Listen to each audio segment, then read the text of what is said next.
I didn't choose the career path of becoming a controller. I actually started counting cash in a bar. I was a bartender and they needed someone to help in the office, so I said sure and realized that I really liked doing that. I was always really good at math in high school, but just never knew what I could do with it.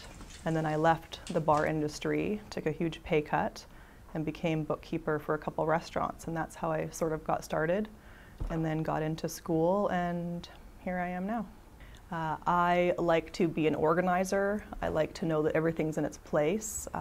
My husband thinks that because I'm a controller, it's really perfect for me. He hopes I control less at home this way.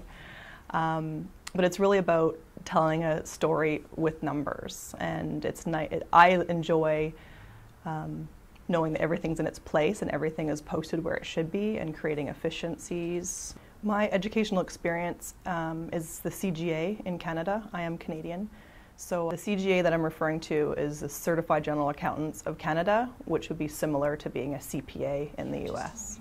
The classes I would recommend students focus on for finance. Personally myself, I took calculus in high school, which was an elective. You didn't need to take it, but I found out that I actually really enjoyed it and I didn't know what to do with it at that time. So that would be a good test for any person out there if you like taking the math courses, and that's a sign that you might like being in finance if you enjoy that. In finance, everyone's going to take a different track. Every company you work for or any industry will need finance, so each person's track to get there will be completely different. I think sort of for me it was right time, right place. I became controller of a company at a young age, but I also put the hours in and worked hard. It was very hard to balance 60 hours a week and doing school. The best piece of advice I would give a young adult that wants to be in finance is to get the education. You can still make it in finance without the education, but you will not get paid the dollars that you would deserve. That school will demand a certain salary, and it'll get you that much farther. I could work my way up in this company because they know me without having the school, but to go somewhere else and they don't know me, you need that education.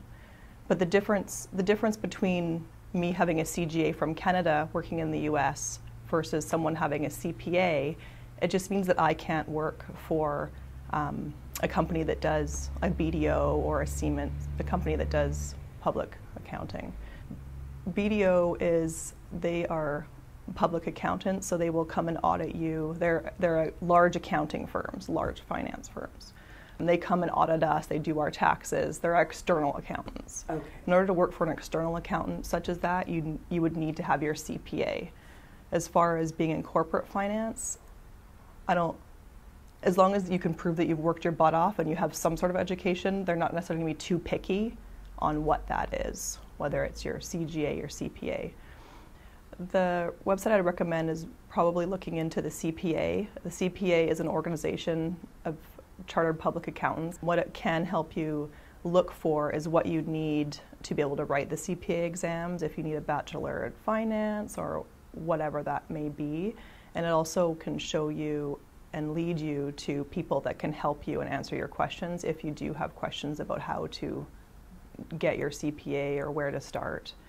A typical day for me, it depends really on the week. So finance, each week, depending on what job you have, you'll have the same type of duties each week with thrown in on the side with my position of issues going wrong. The CFO has a special project for you. In finance, you can sort of control your own work environment. You come in knowing what you have to get done today, besides the few emails that might come in with fires to put out, but generally you do control your own work environment.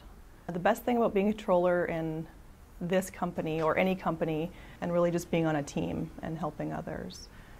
And I think I enjoy this job just because I enjoy what I do. I enjoy finance, and I was lucky enough to find that I really did enjoy that. So.